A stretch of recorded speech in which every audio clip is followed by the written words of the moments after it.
কিছুটা কতটা আধুনিক হয়ে গিয়েছে এই জিনিসটা না দেখলে বুঝতে পারতাম না।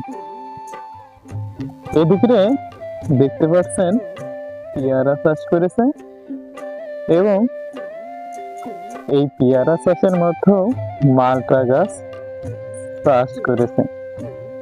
এর পাশাপাশি এই যে মাঝখানে যে জায়গাটা পড়ে রয়েছে এই জায়গাটা কৃষকরা ফেলে না রেখে কত সুন্দর করে পেঁয়াজ এবং রসুন রোপণ করেছে।